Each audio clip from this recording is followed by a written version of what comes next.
अपने बच्चों का पालन ऐसे करो कि आपके बच्चे अपने बच्चों को आपकी कहानी बड़े गर्व से सुनाएं। नमस्कार, मैं Vivek Bindra, founder and CEO बड़ा बिजनेस.com। आज बात करेंगे बच्चों को काबिल बनाने का सबसे बड़ा रहस्य। और वो क्या है सबसे बड़ा रहस्य? पेरेंटिंग की बात करेंगे। आज ऐसे टिप्स दूंगा, हिल जाएंगे। अभिमन्यु को चक्रव्यूह भेदने की सारी कला मां के गर्भ में ही सीखने का अवसर मिल गया था। प्रहलाद 5 साल से कम उम्र के अंदर सारे शास्त्र सीख गए थे। होलिका का दहन हो गया, लेकिन प्रहलाद का दहन नहीं हुआ। होलिका, जिसको आग में ना जलने का वरदान था, वो भी जल गई। पेरेंट्स वो पहले, they are first looking glass of their children. So to be in your child memory, बच्चों की मेमोरी में रहने के लिए आपको उनके जीवन में रहना पड़ेगा। सबसे पहले कितने भी झगड़े हो माता पिता के आपस में निपटा देने चाहिए। पेरेंटिंग है, मदरिंग फादरिंग नहीं है। मदर अकेले फादर अकेले नहीं, पेरेंटिंग दोनों चाहिए है। नुकसान बड़ा हो जाता है, वरना 1 साल तक बोलना और चलना सिखाते हो छोटे बच्चे को। आप 1 साल तक उसको बोलना चलना सिखाते हो, बोलो बोलो बेटा बोलो, सीखता है। और उसके बाद आगे कई साल तक आप उसको बोलते हो चुप बैठो चुप बैठो चुप बैठो चुप बैठो। बोलना भी बंद, चलना भी बंद, चुप बैठो चुप बैठो चुप बैठो। तो क्यों सिखाया 1 साल तक बोलो चलो, अब बोल रहे हो चुप बैठो। बच्चों को यह मत सिखाओ कि वो क्या सोचे, ये सिखाओ कि वो कैसे सोचे। Because a badly parented child is a lost child. परवरिश की परख जो होगी ना आपकी, वो इस बात से होगी कि बुढ़ापे में वो आपका कितना साथ देने वाले हैं। खराब परवरिश के कारण उसके सोशल स्किल वो खत्म हो जाते हैं, अनरिलायबल हो जाता है, अनस्टेबल, केयरलेस बच्चा होता है, आर्ग्यूमेंटेटिव होता है। आपका बच्चा रिजिड हो गया, जिद्दी है, रूड है, इनडिसिप्लिन्ड है, एंटी सोशल बिहेवियर हो रहा है, उसका अकेलापन महसूस करता है, कभी कभी पेसिमिस्टिक है, सेल्फ डिफीटिंग थॉट्स आते हैं, सीक्रेटिव है, बताता नहीं बातें अपनी, छुपाता है आपसे, सब कुछ छुपाता है, आपको दोस्त नहीं समझता, उसके अंदर फियर ऑफ फेलियर है। ये सब क्यों है? अगर आपकी पेरेंटिंग कमजोर है तो यही नुकसान होंगे। बच्चे बड़ों की बात सुनने में अच्छे नहीं होते, वो बड़ों को कॉपी करने में ज्यादा अच्छे होते हैं। भगवद गीता में कृष्ण ने कहा है, यद यद आचरति श्रेष्ठ तत्तद एव तरुजना। यद यद तत्तद, जैसा जैसा वैसा वैसा। मेरी बात समझिएगा, जैसा जैसा फादर कहेगा वैसा वैसा बच्चा नहीं करेगा, पर जैसा जैसा फादर करेगा वैसा वैसा बच्चा अपने आप करेगा। क्या मतलब हुआ? अगर आप बोलोगे तो नहीं मानेगा, आप करोगे तो अपने आप करेगा। इसका मतलब बच्चे कॉपी करना जानते, सुनना नहीं जानते। आप उन्हें इंस्ट्रक्शन मत दो, इंस्पिरेशन क्रिएट करो, वो अपने आप करेंगे। जैसा जैसा लीडर कहेगा वैसा वैसा फॉलोअर नहीं करेगा, लेकिन जैसा जैसा लीडर करेगा वैसा वैसा फॉलोअर अपने आप करेगा। और यही माता पिता और बच्चों के साथ भी होता है। एक बात समझिए कि greatest mark of parent is how they treat their child when no one is looking. जब कोई नहीं देख रहा हो, आप अपने बच्चों को कैसे डील करते हैं। 3 F याद रखिएगा। फर्म रहिए बच्चों के साथ, जो काम की बात है उस पर टिके रहिए, फेयर रहिए, जबरदस्ती सजा मत दीजिए, और फ्रेंडली भी रहिए, ताकि कभी सजा देनी भी पड़ जाए तो मित्रवत व्यवहार बना रहे आपका उसके साथ में। टेक्निकली ना 4 प्रकार के माता पिता होते हैं, मेरी बात को समझना। एक होते हैं अथॉरिटेरियन, जैसा बोला वैसा कर, जितना बोला उतना कर, ये अथॉरिटी है। एक होता है डेमोक्रेटिक, मिल बांट करके बात करते हैं, बच्चों की सुनते हैं।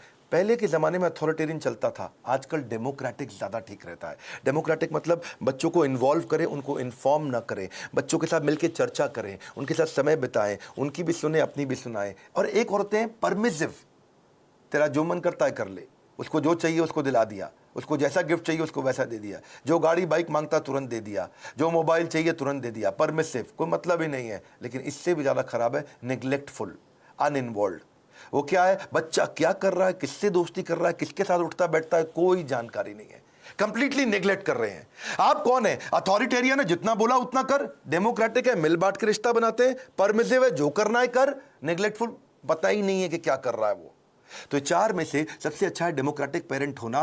बिकॉज आप नहीं तो बच्चा बर्बाद हो जाता है, वो झूठ बोलना शुरू कर देता है। और अगर वो ज्यादा झूठ बोल रहा है, इसका मतलब आपने बहुत रिएक्ट किया था उसकी पुरानी गलतियों के ऊपर, और फिर वो सीक्रेटिव हो जाता है और अपनी बातें नहीं बताता। मैदान में हारा हुआ इंसान तो जीत सकता है, लेकिन मन से हारा हुआ इंसान कभी नहीं जीत सकता। तो मन से ना हारे बच्चा। अब सुनिए पेरेंटिंग के असली टिप्स।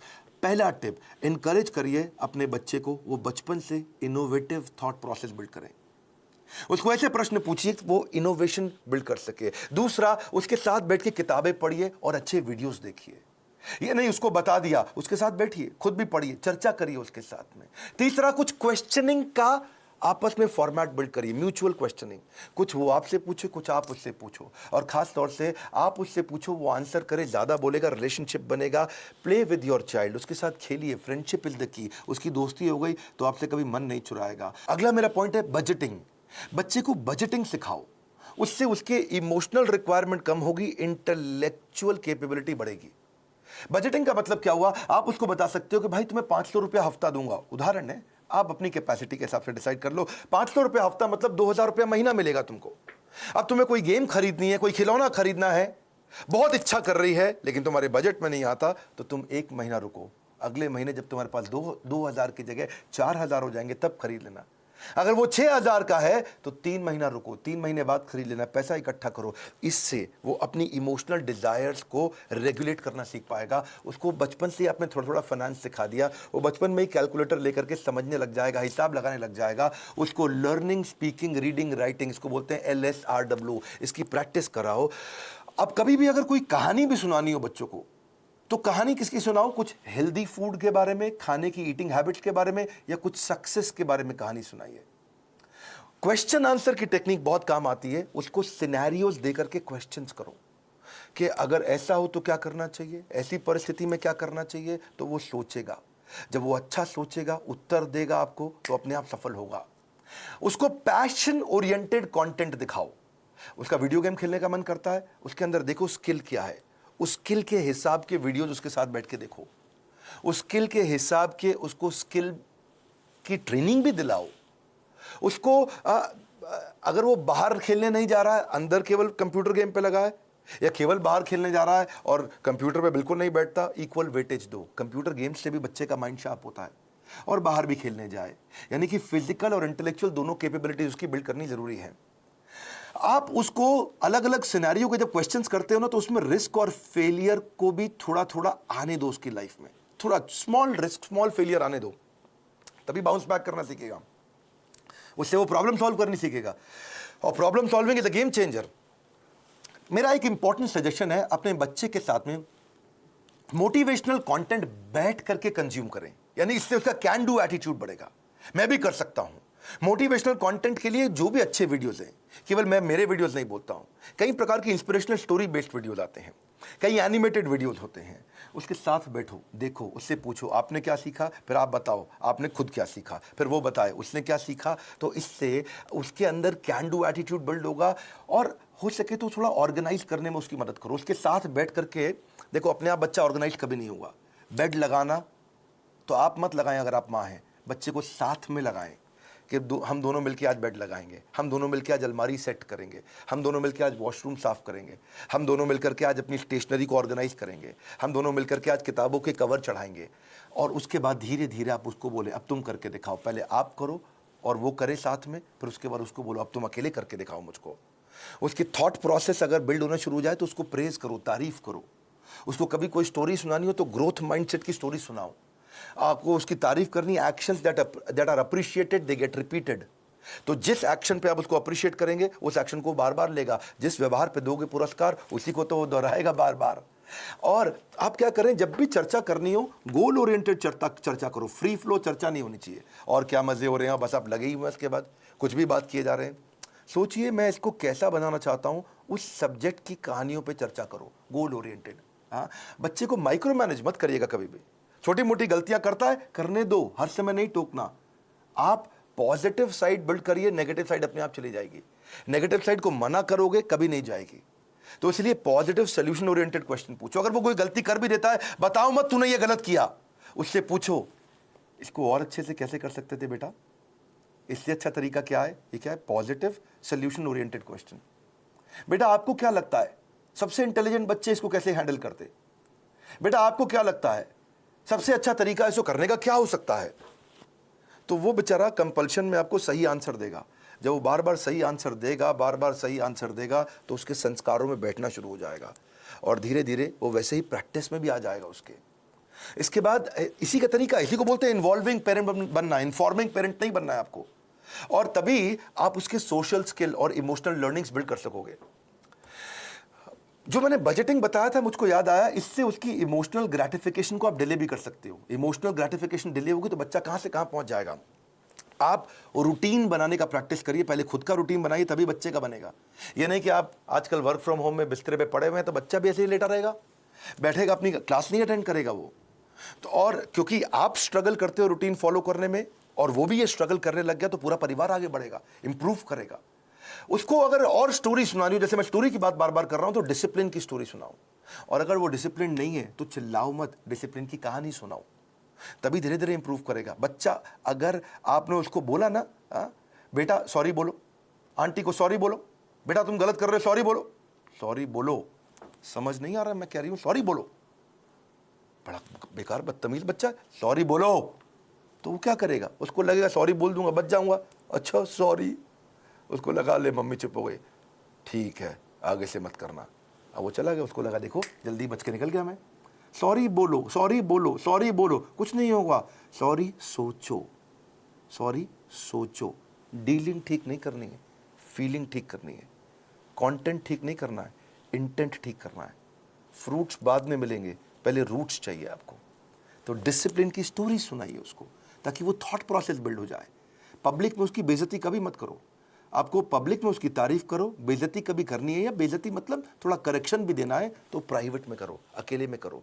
क्योंकि कंपेयर, कंप्लेन, क्रिटिसाइज ये कैंसर है, रिकॉग्नाइज, रिफॉर्म, रेक्टिफाई यही उसको ग्रोथ देगा। बात समझिए कि आप उसका नेचर बदल ही नहीं सकते, आपको नेचर बिल्ड करना है, नेचर बदलना नहीं है, नेचर डेवलप करना है आपको। कभी परेशान हो तो उसको हक करो, उसको पॉजिटिव टच दो अपना, तभी बात बनेगी आपकी। उसको नए नए प्रकार के स्किल सेट सिखाओ। आजकल तो कोडिंग बचपन से बच्चों को सिखा रहे हैं, 5 साल का बच्चा भी आजकल मोबाइल ऐप बनाने की तैयारी कर रहा है। Code academy, white hat junior, code monkey, code Avengers, ये बहुत सारे अपॉर्चुनिटीज है जहां से आप बच्चे को कोडिंग सिखा सकते हैं। उसकी सेल्फ एस्टीम की बकेट को आप भर पाओगे इससे। एक्चुअली सेल्फ एस्टीम से याद आया, एक होता है इमोशनल कप। हर बच्चे का एक इमोशनल कप होता है, इसको ऐसे समझो। जिस बच्चे का इमोशनल कप खाली हो जाता है वो बच्चा बहुत गलत डायरेक्शन में जाता है, जिसका इमोशनल कप भरा होता है वो हाई सेल्फ एस्टीम के साथ ठीक आगे चलता है। इसके लिए आपको love, affection, sense of security और अटेंशन देना पड़ेगा, उसका इमोशनल कप भरा रहे। अगर आपने उसके साथ खेले, फ्रेंडशिप किया, क्वालिटी टाइम दिया और प्रेम किया, उसको प्रेज किया, अप्रिशिएट किया, उसका कप भरा रहेगा। लेकिन अगर आप उसको पब्लिक में बेइज्जती किया, क्रिटिसाइज किया, एब्यूज किया, निगलेक्ट किया, उसका ह्यूमिलिएशन किया, उसको पनिशमेंट दिया बिना किसी रीजन के, वो अकेलापन महसूस करता है, फेलियर महसूस करता है, रिजेक्टेड महसूस करता है, उसका इमोशनल कप खाली हो जाएगा बिल्कुल। और फिर वो इमोशनल कप भरने के लिए कहीं बाहर जाएगा, किसी और के पास जाएगा, गलत दोस्तों के पास जाएगा, गलत जगह पे जाएगा, गलत वेबसाइट्स खोलेगा, वो लोगों से अपने इमोशनल कप को भरने के लिए खींचेगा तरीके, मिसबिहेव करेगा अटेंशन गेन करने के लिए, मैनिपुलेट करेगा, जेलसी हो जाएगी उसको दूसरों को देख के। आइसबर्ग देखा है आपने? आइसबर्ग को समझो आप, इससे समझ आएगी आपको बात। आइसबर्ग होता है वो बर्फ की चट्टान जो समुद्र के अंदर होती है, लेकिन 10% दिखती है, 90% पानी के नीचे होती है। आइसबर्ग में पानी के नीचे बहुत बर्फ है, वो दिखती नहीं है, दिखती 10% है, खाली ऊपर ऊपर। बच्चों की जिंदगी भी ऐसी आइसबर्ग के जैसी है। अगर उनका एंगर, उनका स्क्रीमिंग, वो चिल्ला रहा है, वो कोई बात छुपा रहा है, वो वायलेंट हो गया है, अग्रेसिव हो गया है, वो रो रहा है, ये खाली 10% ऊपर दिख रहा है, इसके नीचे 90% बहुत कुछ था।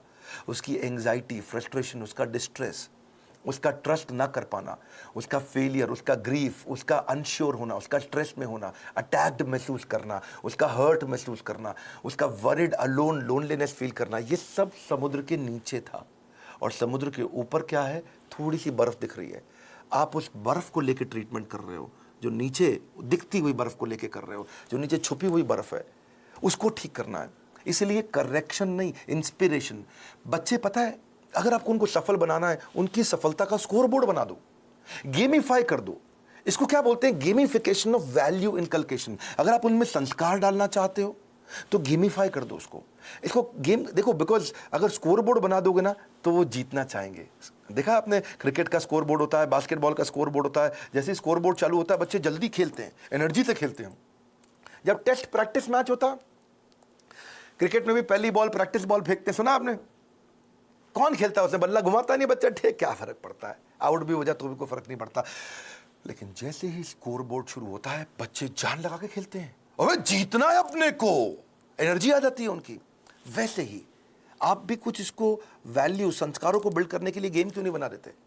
कोई टोकन लेके आओ बाजार से, उस पर 1 रुपया, 2 रुपया, 5 रुपया, 10 रुपया लिखो टोकन पे, और उनके साथ डिस्कस करो। अगर ये बिहेवियर करोगे तो तुम्हारे इस बॉक्स के अंदर मैं 2 रुपए का टोकन डालूंगी, 5 रुपए का डालूंगी, 10 रुपए का डालूंगी या डालूंगा अगर आप पिता हैं तो। और अगर तुमने ये गलत बिहेवियर किया तो ये टोकन बाहर निकल जाएगा, तुम्हारा रोज का स्कोर बोर्ड बनेगा शाम को। अगर वो सुबह टाइम से उठा तो 2 रुपया मिला, अगर उसने ब्रश टाइम से किया तो 2 रुपया मिला। रुपया मतलब पॉइंट, आपने बोला, मैं पॉइंट कह रहा हूं, उसको रुपया दें या पॉइंट दें, लेकिन बाद में उसको रिडीम करने का तरीका बना दो, है जी। अगर टाइम से होमवर्क किया तो 5 नंबर मिल गए या रुपया मिल गया। अगर आप वो समय से सोने चला गया तो 2 रुपया मिल गया। अगर वो समय से खाना खाएगा तो 7 रुपया मिल गया। अगर टेंट्रम करेगा तो काट लो, सामान फेंक रहा है इधर उधर तो काट लो, उसमें से निकाल लो, चिल्ला रहा है, गाली दे रहा है तो 7 रुपया निकाल लो। अगर मिसबिहेव कर रहा है माता पिता के साथ तो 10 रुपया निकाल लो। ओबे नहीं कर रहा आपकी बात, 7 रुपया निकाल लो। किसी को गाली देता है, थूक देता है किसी के ऊपर तो 10 रुपया निकाल लो। तो आपने तरीका निकाला।